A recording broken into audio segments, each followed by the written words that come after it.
같이 하나님께서 우리에게 주신 말씀 찾아보도록 하겠습니다. 마태복음 8장 1절에서 13절까지 본문입니다.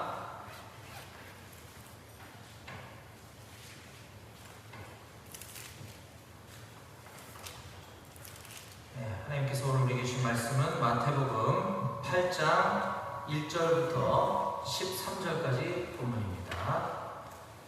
찾으셨으면 같이 함께 들어보겠습니다. 플레이 버튼 한번 눌러주세요. 제8장 예수께서 산에서 내려오시니 수많은 무리가 따르니라. 한 나병 환자가 나와 저하며 이르되 주여 원하시면 저를 깨끗하게 하실 수 있나이까. 예수께서 손을 내밀어 그에게 대시며 내가 원하노니 깨끗하게 받으라. 즉시 그의 나병이 깨끗해지니라. 삼가 아무에게도 이르지 말고 다만 가서 제사장에게 네 몸을 보이고 모세가 명한 예물을 드려 그들에게 입증하라. 예수께서 가버나움에 들어가시니 한 백부장이 나와 간구하여 주여 내 아이 중풍병으로 집에 누워 몹시 괴로워하나이다. 내가 가서 고쳐주리라. 주여 내 집에 들어오시면 나는 감당하지 못하겠사오니 다만 말씀으로만 하옵소서. 그러면 내 아이는 낫겠사오나이다. 나도 남의 수하에 있는 사람이요 내 아내에도 군세가 있으니 이더러 가라 하면 가고 저더러 오라 하면 오고 내 종도로 이것을 하라는 하나이다. 예수께서 들으시고 놀랍게 여겨 다른 자들에게 이르시되 내가 진실로 너희에게 이르노니 이스라엘 중 아무에게서도 이만한 믿음을 보지 못하였노라. 또 너희에게 이르노니 동서로부터 많은 사람이 이르러 아브라함과 이삭과 야곱과 함께 천국에 앉으려니와 그날에 본 자손들은 바깥 어두운 데 쫓겨나 거기서 울며 이를 갈게 되리라. 예수께서 백부장에게 이르시되 가라, 내 믿음대로 될지어다 하시니 그 즉시 아이는 나으니라. 아멘. 네, 일주일 동안 또 우리 수고한 전우들 바라보면서 우리 앞뒤 좌우에 있는 전우들과 반갑게 할렐루야로 인사합시다. 할렐루야. 네, 주님을 찬양합시다. 할렐루야. 네, 오늘 예배 인원이 조금 늘었어요. 좋아요. 네. 이렇게 날이 갈수록 예배 인원이 많아지는 게 정말 감사하고 은혜인 것 같습니다. 특히 또 이렇게 여러분들이 은혜 받은 귀한 청년들이 자발적으로 또 찬양팀 이렇게 만들어서 말씀과 기도로 찬양 잘 준비해 주시고 은혜롭게 인도해 주시니까 저도 감사하고 은혜가 많이 됩니다. 지난 4년여간 거의 5년 가까이 제가 계속 찬양 인도를 해오다가 이게 목사가 나서서 찬양팀 좀 해봐라 왜 안 하냐 이러면 이게 은혜도 안 되고 되지도 않아요. 근데 이렇게 자발적으로 하니까 너무 좋습니다. PPT 찬양 가사 PPT를 제가 집에서 준비해 갖고 왔는데 마지막 곡을 악보를 잘못 갖고 와가지고 미안합니다. 다음부터는 제가 이런 실수하지 않도록 악보 PPT 잘 준비하도록 하겠습니다. 근데 그것도 그래요. 사실 여기 컴퓨터를 사놓고 싶은 마음 제 굴뚝 같은데 부대 컴퓨터 반입을 하려면 일단 우선적으로 정부과의 승인을 받아야 되고 부대의 관리 감독을 받아야 되고 인터넷은 당연히 연결이 안 되고 그러면 이제 여러분들이 예배 준비할 때 저 가사를 다 손으로 쳐야 되는 또 이런 수고를 해야 되거든요. 근데 인터넷만 연결되면 저거 악보 치고 사랑한다 말하시네 PPT 하면 저기 쫙 다운받으면 금방 하는 건데 부대에 있는 PC는 그 작업을 할 수가 없어요. 그래서 제가 집에서 그냥 PPT 준비해서 제 노트북을 들고 왔다가 제 노트북이니까 들고 나가고 이렇게 지금 예배를 하고 있는데 저도 개인적으로 그냥 컴퓨터 놔두면 제가 이런 수고를 안 해도 되는데 근데 별로 수고는 아니에요. 그래서 조금 더 상황을 보고 장기적으로 봐서는 컴퓨터 있는 게 맞기는 합니다만 또 여러분들이 부대 이전을 하니까 제가 여러분들을 쫓아서 그리고 갈 수 있을지 없을지도 지금 미지수고 그래서 모든 게 좀 정리가 되면 교회도 좀 더 조금씩 정리해 나가도록 하겠습니다. 그래도 열악한 상황에서도 하나님의 은혜로 TV도 고치는 대신 새로 구입하고 보면대도 이렇게 많이 늘어나고 기타, 앰프 우리가 사실 없는 건 없어요, 그죠? 드럼, 베이스 앰프, 일렉 앰프 다 있어요. 옛말에 그런 말이 있죠? 돈이 없지 가오가 없냐. 우리 돈도 있고 가오도 있는 축복받은 교회인 줄 믿습니다. 아멘. 네. 큐티인 8호로가 이번에 좀 일찍 도착을 했네요. 청년 큐티인 8호로가 지금 나왔습니다. 그래서 제가 한 10몇 권 갖다 놨어요. 뒤에 예배 끝나고 한 권씩 챙겨가시고 모자라면 제가 더 갖고 오도록 하겠습니다. 다음 주일 예배는 CCC 간사님 목사 안수 받으신 간사님이신데 모셨습니다. CCC가 여러분들 또래의 대학생 선교회잖아요. 캠퍼스 선교회.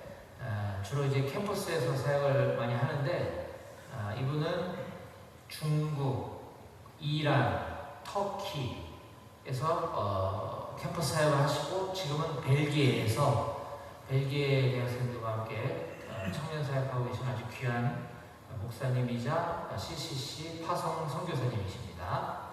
다음 주일날 성화는 마음으로 많이 오셔서 말씀 듣는 시간 가지면 좋겠습니다. 자, 지난 주일에 우리는 짝퉁 신앙인 감별법이라고 하는 제목으로 마태복음 7장 13절에서 29절의 본문 말씀을 함께 나눴습니다.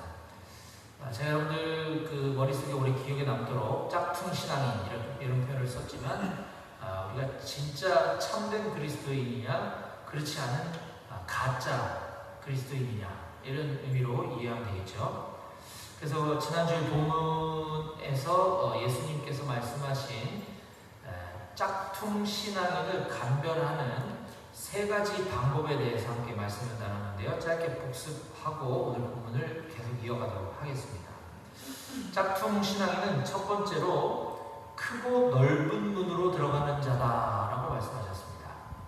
마태복음 7장 13절과 14절에 좁은 문으로 들어가라. 멸망으로 인도하는 문은 크고 그 길이 넓어 그리로 들어가는 자가 많고 생명으로 인도하는 문은 좁고 길이 협착하여 찾는 자가 적음이라 라고 우리 주님께서 말씀하셨습니다. 인생에는 2가지 길이 있다는 거죠. 크고 큰 문과 넓은 길이 있고 같은 세트입니다. 큰 문과 넓은 길로 갈 것이냐 그렇지 않으면 좁은 문과 협착한 길로 갈 것이냐 2갈래 길밖에 없다는 거예요. 그런데 큰 문과 넓은 길은 편하죠. 많은 사람들이 그리로 간다는 겁니다. 하지만 좁은 문과 협착한 길이란 그 길을 따라갔을 때 온갖 시련과 고난과 역경, 때론 핍박이 기다리고 있는 걸 협착한 길이라고 이야기합니다. 당연히 회피하고 싶겠죠. 그래서 많은 사람들이 큰 문과 넓은 길을 택하지만 그 길의 끝에는 멸망이 기다리고 있고 좁은 문과 협착한 길은 생명으로 인도한다라고 말씀하고 계십니다. 우리 그리스도인들은 누구나 모두가 다 좁은 문, 협착한 길로 들어가야 될 줄로 믿습니다. 아멘. 네, 2번째 짝퉁 신앙인을 감별하는 방법은 나쁜 열매 맺는 자라고 말씀하셨습니다. 마태복음 7장 16절 이하를 제가 쭉 읽어드릴게요. 자, 그들의 열매로 그들을 알지니 가시나무에서 포도를 또는 엉겅퀴에서 무화과를 따겠느냐. 이와 같이 좋은 나무마다 아름다운 열매를 맺고 못된 나무가 나쁜 열매를 맺나니 좋은 나무가 나쁜 열매를 맺을 수 없고 못된 나무가 아름다운 열매를 맺을 수 없느니라. 아름다운 열매를 맺지 아니하는 나무마다 찍혀 불에 던져지느니라. 이러므로 그들의 열매로 그들을 알리라 라고 말씀하셨습니다. 아무리 겉으로는 경건한 척, 신앙이 좋은 척, 믿음 있는 척 해도 그 사람의 열매를 보면 그가 진짜인지 가짜인지 알 수 있다라는 말씀이에요. 우리 기독교 신앙은 오직 믿음입니다. 믿음으로만 구원을 얻습니다. 근데 내가 믿음이 있노라라고 아무리 주장을 하고 또는 믿음이 있는 것처럼 많은 종교의 행위들을 믿음이 있는 척 아무리 포장을 한다 하더라도 그에 따른 열매, 믿음이 있는 사람이라면 신앙생활을 당연히 열심히 하겠죠. 이런 열매가 없으면 그건 가짜다라는 것이고, 또 하나 우리가 이 부분에서 살펴봐야 될 것은 성경에 육체의 열매와 성령의 열매를 구분해서 잘 설명해 준 구절이 있습니다. 갈라디아서 5장 22절과 23절에 보면 성령의 열매는 이런 거다라고 설명하고 있는데요. 오직 성령의 열매는 사랑과 희락과 화평과 오래 참음과 자비와 양선과 충성과 온유와 절제니 이 같은 것을 금지할 법이 없느니라. 즉 믿음의 사람, 진짜 그리스도인 성령의 사람은 그 사람을 통해 이런 것들이 나타난다는 거예요. 이런 열매를 맺는다는 거죠. 사랑, 희락, 화평, 오래 참음, 자비, 양선, 충성, 온유, 절제. 그러니까 그리스도인이라고 얘기하면서도 사랑이 없고 기쁨이 없고 화평이 없고 오래 참지도 못하고, 이렇다면 그 사람은 짝퉁일 가능성이 많다 하는 것이죠. 따라서 우리 모든 그리스도인들은 세상 속에 살아가지만 세상에서 성령의 사람으로 그리스도인으로서 이와 같은 성령의 열매 맺는 삶을 모두 다 살아가야 될 줄로 믿습니다. 아멘. 마지막 세 번째 짝퉁 신앙인은 하나님 아버지의 뜻대로 행하지 않는 자다라고 말씀하고 계십니다. 하나님 아버지 뜻대로 행하지 않는 자. 아까 열매 맺는 자, 나쁜 열매를 맺냐 좋은 열매를 맺냐라고 했을 때에도 마찬가지지만, 내가 믿음이 있다면 그것이 신앙의 행위로 신앙의 행위라는 열매를 맺게 되겠지만, 근데 그 행동이 그 열매가 과연 내 뜻대로 열심을 낸 것이냐 아니면 하나님 아버지의 뜻대로 한 것이냐가 중요하다는 거죠. 자, 마태복음 7장 21절 이하는 무서운 예수님의 말씀이 기록되어 있습니다. 이 말씀을 잘 여러분들 가슴에 새겼으면 좋겠어요. 나더러, 예수님의 말씀이에요. 나더러 주여 주여 하는 자마다 다 천국에 들어갈 것이 아니요 다만 하늘에 계신 내 아버지의 뜻대로 행하는 자라야 들어가리라. 하나님 아버지의 뜻대로 행하는 자라야 들어갈 수 있다, 천국에. 자, 그날에, 마지막 날에 많은 사람이 나더러 이르되 주여 주여 우리가 주의 이름으로 선지자 노릇도 하고 주의 이름으로 귀신도 쫓아냈고 주의 이름으로 많은 권능도 행하지 아니하였습니까 하리니, 그때 내가 그들에게 밝히 말하되 내가 너희를 도무지 알지 못하니 불법을 행하는 자들아 내게서 떠나가라 하리라. 모든 사람이 다 그렇게 하는 건 아니에요. 당연히 내가 주님의 이름으로 목사도 했고 주님의 이름으로 설교도 전했고 해외 단기 선교도 다녔고, 제가 주님의 이름으로 기도했을 때 병도 나았고 예수 그리스도의 이름으로 기도했을 때 귀신도 나가는 이런 사역들을 하지 않았습니까? 하지만 그것이 하나님의 뜻이 아니라 내 뜻대로였다면 그건 믿음이 아니다. 믿음이 아니기 때문에 구원받을 수 없다라는 말씀인 거죠. 우리가 당연히 믿음이 있는 사람이라면 그 열매로 신앙생활, 교회 봉사 등등등 열심히 하는 것이 맞습니다. 하지만 그것이 나의 뜻, 나의 욕심이 아니라 하나님의 뜻대로 해야 된다는 것 꼭 기억하셨으면 좋겠어요. 자, 여기까지가 지난주의 말씀에 대한 짤막한 요약이었고, 이제 이어지는 오늘 마태복음 강해 설교 23번째 시간을 이어가도록 하겠습니다. 오늘은 마태복음 8장 1절에서 13절까지 본문을 가지고 믿음으로 반응하는 사람들이라는 제목으로 설교 말씀을 나누겠습니다. 자, 제목 같이 읽어봅시다. 시작! 믿음으로 반응하는 사람들. 자, 지난주 설교까지 이제 마태복음 5장, 6장, 7장은 예수님의 산상 설교가 기록된 본문이었습니다. 예수님이 팔복산에 올라가셔서 그들이 잘못 이해하고 잘못 해석해서 잘못된 신앙생활하고 있던 이 구약의 성경 말씀을 다시 올바로 해석해서 가르쳐 주신 설교가 산상 설교였었어요. 자, 그런데 이제 예수님께서는 이제 8장에 들어오면서 본인이 설교하신 그 말씀을 몸소 실천하는 모습을 보여주십니다. 자, 오늘 본문에 그 첫 번째로 두 사람이 등장을 하는데, 오늘 본문에 등장하는 이 두 사람은 당시 유대인들, 자칭 하나님으로부터 선택받은 백성, 아브라함의 후손, 우리는 하나님 믿는 백성, 우리는 선택받았기 때문에 우리는 구원받아 라고 생각하는 그 유대인들이 정말 그들의 기준에서 볼 때는 상대하기도 싫고 상대할 가치도 없는 아주 하찮을 뿐만 아니라 이런 사람들은 하나님으로부터 구원 못 받는 사람들이라고 배척하고 정의 내렸던 그 사람들을 예수님이 직접 만나주시고 부탁을 들어주시는 장면입니다.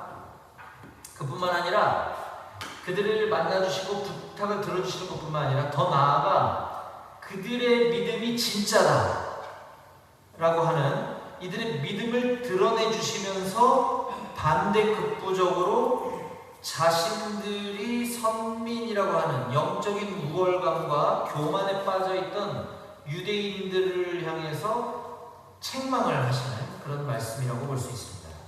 자, 그러면 오늘 본문에 등장하는 두 사람은 누구이고 과연 무슨 사건이 있었길래 유대인들이 볼 때 정말 구원도 못 받을 사람이라고 생각했던 사람들을 예수님이 높여주시고 유대인들을 구원 못 받을 수도 있다는 말씀을 하신 것인지 함께 하나씩 살펴보도록 하겠습니다. 자, 첫 번째로 예수님이 만난 사람은 흉측한 나병 환자입니다. 오늘 본문은 이렇게 시작을 합니다. 8장 1절. 예수께서 산에서 내려오시니 수많은 무리가 따르니라. 예수님 팔복산에서 정말 엄청 은혜로운 설교 말씀을 쫙 해주시자 수많은 사람들이 예수님을 이제 따라 몰려들기 시작했습니다. 예수님 팔복산에서 내려오실 때 그들은 집으로 돌아가지 않고 계속해서 예수님을 추종합니다. 근데 이들의 대부분은, 거의 대부분은 그 예수님의 그 은혜로운 설교 말씀이 너무 좋아서 그냥 말씀을 사모하는 것까지는 좋은데 그저 그 설교를 듣고 마음의 위로와 평안을 얻기 위해서 그저 쫓아다니는 사람들에 불과했다는 거예요. 여러분, 오늘날에도 여러분들이 가지고 있는 핸드폰, 스마트폰만 열면 유튜브가 나오고 유튜브 좀만 찾아보면 아주 은혜로운 설교 말씀, 목사님들의 주옥 같은 가르침들이 넘쳐납니다. 영적으로 갈급하고 하나님의 은혜를 더 깨닫고 싶은 많은 사람들이 그런 설교를 열심히 찾아 들어요. 아주 좋습니다. 그런데 거기서 그치는 경우가 많다는 게 문제라는 겁니다. 설교 말씀 찾아 듣는 게 나쁜 게 아니죠. 근데 계속해서 설교 쇼핑만 좋아하는 사람들이 있어요. 심지어 주일날 예배 시간에 교회도 안 가고 내가 마음에 들고 내가 좋아하는 설교 찾아 듣고 나 예배 드렸어 라고 생각하는 사람들도 아주 많은 것이 안타까운 현실입니다. 저는 그런 분들을 설교 쇼핑하는 사람들이라고 부르고 싶습니다. 조금 더 나아가 이제 핸드폰을 통해서 설교를 쇼핑하는 것보다 좀 더 나은 사람들은 누구냐? 유명 집회, CCC 수련회, 무슨 집회, 성령 집회, 복음 집회 이런데 열심히 다니는 분들 계세요. 훌륭합니다. 그건 나쁘다고 제가 평가 전하는 게 아니에요. 그만큼 영적인 사모함이 크기 때문에 그런 집회 가서 은혜 받고 하나님을 경험하고 내가 내 삶이 변화되고 내 믿음이 성장하기를 갈망하는 그 갈망은 너무 귀합니다. 그런데 거기서 멈추면 안 된다는 얘기를 하는 거예요. 집회 쇼핑만 좋아하는 사람들이 있어요. 그렇게 은혜를 받았으면 어떻게 돼야 됩니까? 아까도 지난주 말씀 복습한 것처럼 내 삶에 그런 선한 열매가 나타나야 되잖아요. 그렇지 않아요? 좋은 설교 찾아 듣고 좋은 집회 찾아다니고 은혜 받고 뒤돌아서서 똑같아요. 이러면 아무 의미가 없다는 거죠. 물론 확률적으로 보면 그런 것조차 하지 않고 예배 시간에 한 번 예배 참석하고 일주일 내내 그런 거와 거리가 먼 사람들보다는 이렇게라도 영적인 갈급함으로 막 추구하는 사람들이 훨씬 믿음이 자라기가 좋죠. 그 무리들 중에는 믿음 있는 사람들이 분명 확률적으로 더 많이 있겠죠. 저는 모두가 다 나쁘다는 게 얘기하는 게 아닙니다. 물론 그렇게 하면서 믿음이 생기고 성장하는 건 틀림없지만 거기에 멈춰 있는 사람들이 많은 게 문제다. 바로 왜냐하면 오늘 이 본문 8장 1절이 바로 그 사람들을 얘기하고 있는 거예요. 과거에 있었던 옛날 옛적 얘기가 아니라 오늘날에도 똑같다는 겁니다.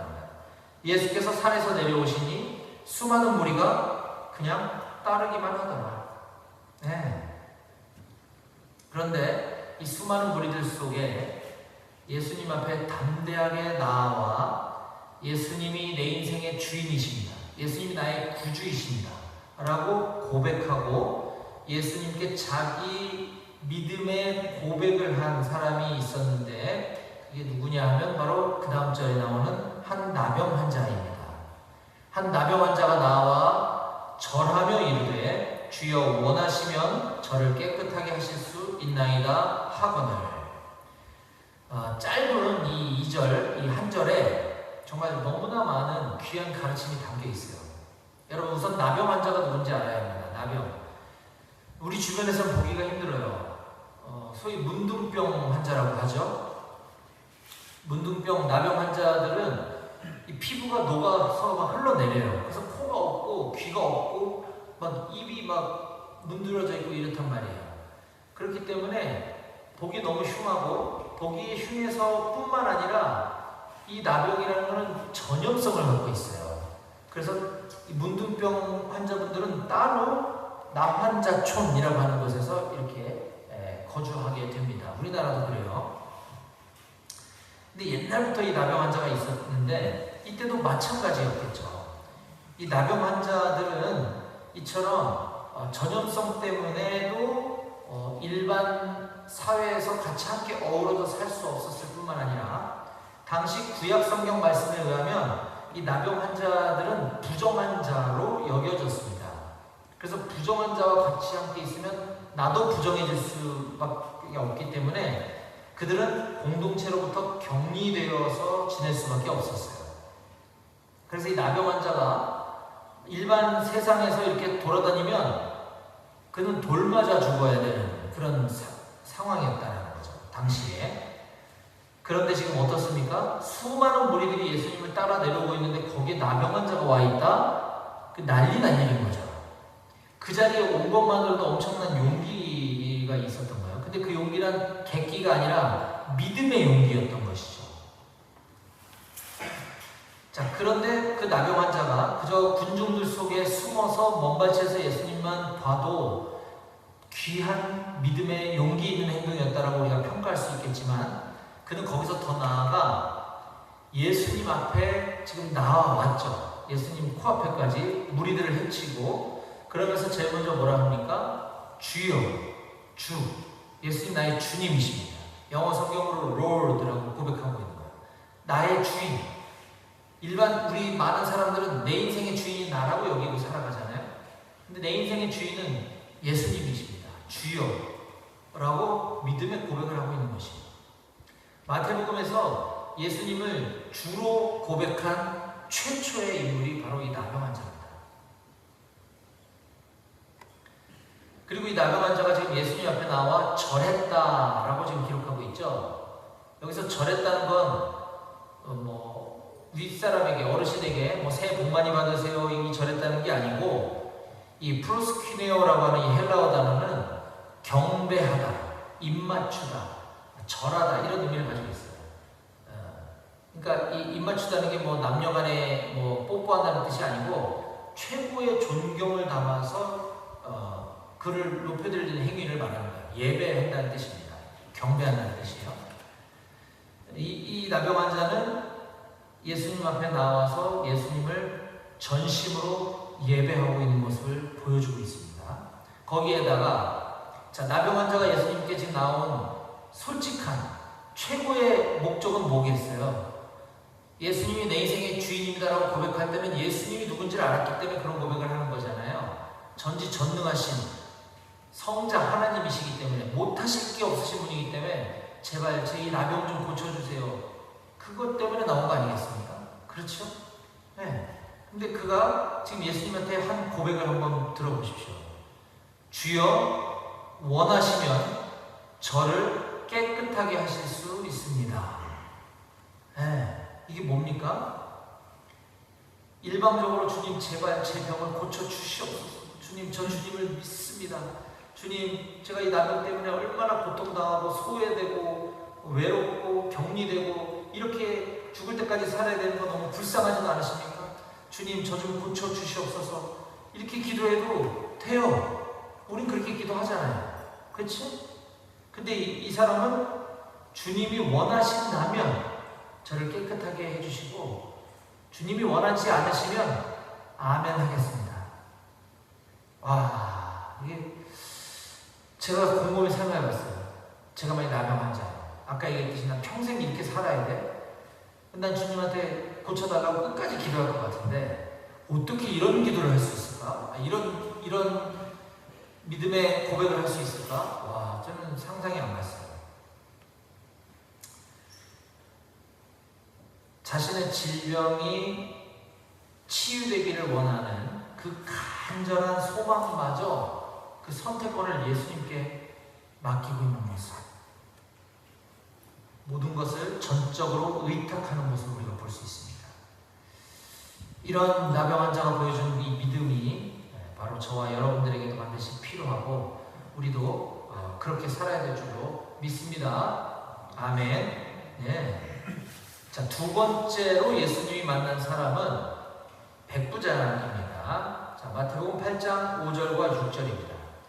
예수께서 가버나움에 들어가시니 한 백부장이 나와 간구하여 이르되 주여 내 하인이 중풍병으로 집에 누워 몹시 괴로워하나이다. 자, 이번엔 백부장이 등장했어요. 한 백부장. 아까는 한 나병 환자. 지금 마태복음의 저자는 계속해서 당시 유대인들의 눈으로 볼 때 하나님이 구원하기로 결정하신 것과는 상관없는 사람들이라고 하는 하찮게 여기고 정말 더럽게 여기고 상종조차 하기 싫어했던 그런 사람들을 의도적으로 예수님에 의해 구원받는 모습을 지금 묘사하고 있는 겁니다. 네. 예수님께서는 공생의 사역을 시작하시면서 제일 먼저 갈릴리 지역에 있는 가버나움으로 들어가셨어요. 거기서 지금 한 백부장을 만났다고 기록하고 있습니다. 백부장이 뭐냐? 100명의 부하를 거느린 지휘관이에요. 군인이에요. 성경에는 백부장만 있는 게 아니라 10부장, 1000부장도 있습니다. 자, 100명의 부하를 거느린 지휘관. 우리로 치면 뭡니까? 중대장이죠, 중대장. 그렇지 않나요? 전시 완편되면은 한 120명이 중대 편제잖아요. 중대장이라고 보면 돼요. 백부장. 그럼 10부장은 뭐겠어요? 분대장쯤 되겠네요. 그쵸? 지금 분대가 10명 안 되잖아요. 근데 전시가 되면 예비군으로 충원되면 한 10명 될 거예요. 분대가. 맞습니까? 10부장은 분대장이다. 그럼 1000부장은 뭐지? 1000부장은 대대보다는 규모가 훨씬 큰데 한 여단장님 정도 되겠네요. 여단장. 네. 그렇게 보면 맞습니다. 그런데 지금 이 백부장은 그냥 단순히 유대인 중에 높은 장교구나 중대장이구나 라고 볼 게 아니라 이 로마가 이 팔레스타인을 통치하던 이 시절에 군대 장관이라고 하면 당연히 로마 사람이겠죠. 유대인이 아니에요. 로마 군대의 지휘관이었던 것입니다. 그렇기 때문에 선택받은 백성, 선민의식을 갖고 있는 유대인들의 입장에서는 이방인이에요. 이방인. 이방인들은 구원받지 못하는 족속이라고 생각하고 있었어요. 그런데 놀랍게도 당시 그렇게 막강한 권력을 가지고 있는 로마 군대의 지휘관, 백부장, 중대장이 이 예수님 앞에 나와서 이렇게 고백하는 겁니다. 한 백부장이 나와 간구하여 이르되 주여. 아까 그 나병 환자와 똑같은 고백을 하고 있어요. 주님, 내 인생의 주인이신 분이십니다. 라는 겁니다. 그러면서 그가 예수님 앞에 나온 이유를 설명하고 있는데 다름 아닌 자기의 문제도 아니라 자기 부하, 우리 중대원 중에 중풍병을 앓고 있는 불쌍한 우리 청년 군인이 있는데 고쳐주십시오라고 부탁하러 찾아온 겁니다. 와, 멋있지 않나요? 네. 중보기도자네, 중보기도자. 네. 자, 이때 예수님께서는 묻지도 따지지도 않고 이르시되 내가 가서 고쳐주리라 라고 말씀하십니다. 뭐 너무 심플하게 상황이 종료됐어요. 예수님께 나와서 우리 중대원 중에 중풍병 앓고 있는 친구가 있는데 좀 고쳐주십시오. 오케이, 알았어, 가자. 끝이에요. 자, 그런데 여기서 끝이 아니라 이 백부장이 정말 예수님을 감동케 하는, 예수님께서 감동하실 만한 놀라운 말을 그 뒤에 이렇게 이야기합니다. 백부장이 대답하여 이르되 주여 내 집에 들어오심을 나는 감당하지 못하겠사오니 다만 말씀으로만 하옵소서. 그러면 내 하인이 낫게 싸움나이다. 나도 남의 수하에 있는 사람이요 내 아래에도 군사가 있으니 이더러 가라 하면 가고 저더러 오라 하면 오고 내 종도로 이것을 하라 하면 하나이다. 자, 백부장 군인이잖아요. 제 위에도 지휘관이 있고 제 밑에도 부하가 있습니다. 우리 군대는 명령에 따르고 명령에 죽습니다. 제가 돌격 앞으로 그러면 가고 멈추라 그러면 멈추는 겁니다. 하물며 내 주인이신 예수님께서 어찌 감히 누추한 저희 집에 오시겠습니까? 제가 그것을 감당할 수가 없습니다. 그러니 말씀만 해주십시오. 네 하인의, 네 부하의 중대원의 중풍병이 고침받을지어다 라고 지금 말씀만 해주시면 고쳐진 줄로 저는 믿습니다. 이 얘기를 하고 있는 거예요. 이방인 로마 사람, 그것도 권력을 가지고 있는 로마 군대의 지휘관이 그런 얘기를 하고 있는 거예요. 이거는 단순히 이 사람 참 사람 됨됨이가 괜찮은 사람이네, 겸손하네, 부하를 아끼는 정 많고 사랑 많은 사람이네, 이걸 보여주기 위한 게 아닙니다. 바로 그가 예수님이 어떤 분이신지에 대해서 정확하게 인식하고 있는 가운데 믿음의 고백을 하고 있는 걸 보여주는 거예요. 예수님이 누군지 알지 못하면 이렇게 하겠습니까? 아무리 용한 사람이 있다 그래도 데려가서 뭔가 해결을 받으려고 하겠죠. 그리고 진짜 그게 해결이 됐는지 내 눈으로 확인해야 되지 않겠어요? 근데 여기서 말만 하십시오. 내가 갔다가 안 고쳐지면 어떡하지? 이거 다시 돌아와야 되나? 이게 쉽지 않은 거죠. 시간과 공간의 제약을 받지 않으시는 정말 온 우주 만물, 천지를 창조하신 삼위 하나님, 삼위일체이신 그 하나님, 성자 하나님이 하실 수 없는 일이 없다라는 걸 알고 있기 때문에 그 신적 권위를 가지신 예수님을 진짜로 믿었던 겁니다. 이러한 믿음의 고백 때문에 예수님께서는 깊은 감동을 받으셨어요. 그래서 그 백부장에게 받으신 감동을 예수님은 이렇게 표현하십니다. 10절, 예수께서 이를 들으시고 놀랍게 여겨 다른 자들에게 이르시되 내가 진실로 너희에게 이르노니 이스라엘 중 아무에게서도 이만한 믿음을 보지 못하였노라. 이제 복음의 능력, 복음의 권세는 유대인들의 범주 안에만 갇혀져 있는 것이 아니라 온 세상 민족들, 너희들이 이방인이라고 취급하는 모든 사람들에게로 퍼져나갈 것이고, 그 과정에서 오히려 잘못된 선민의식으로 지들만 구원받는다고 착각하고 있었던 유대인들 중에서 예수님을 구주로 영접하지 않는 사람들은 구원에서 오히려 배제될 거다라고 거꾸로 지금 제대로 가르쳐주고 계시는 겁니다. 그러면서 그 뒤에 또 이런 말씀을 덧붙이세요. 또 너희에게 이르노니 동서로부터 많은 사람이 이르러 아브라함과 이삭과 야곱과 함께 천국에 앉으려니와 그 나라의 본 자손들은 바깥 어두운 데 쫓겨나 거기서 울며 이를 갈게 되리라. 자, 동서남북으로부터 많은 사람들이, 너희 유대인뿐만 아니라 이스라엘 동서남북으로 쫙 펼쳐진 외국 사람들까지도 구원받은 사람들은 너희 조상 아브라함, 이삭, 야곱과 함께 천국에 들어가게 될 것이고, 반대로 그 나라의 본 자손, 본래 자손들, 너희 유대인들 중에 상당수는 오히려 바깥 어두운 데로 쫓겨나 천국에 못 들어가고 거기 지옥에서 울며 이를 갈게 될 거야 라고 말씀하고 계시는 거예요. 사랑하는 여러분, 우리는 오늘 믿음으로 반응하는 사람들이라는 제목으로 말씀을 나눴어요. 로마 군대 백부장이나 나병 환자나 마찬가지로 많은 유대인 사람들로부터 배척을 당하고 배제의 대상이었던 대표적인 인물을 우리가 볼 수 있었습니다.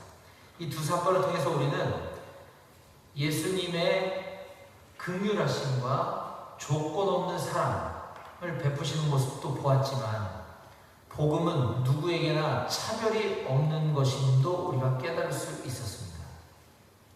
저는 이 두 사람의 믿음을 본받아 우리 사랑하는 임마누엘 교회 모든 청년들이 우리도 그들처럼 주님을 감동시킬 만한 놀라운 믿음을 모두 다 소유하게 되시기를 주님의 이름으로 간절히 축원합니다.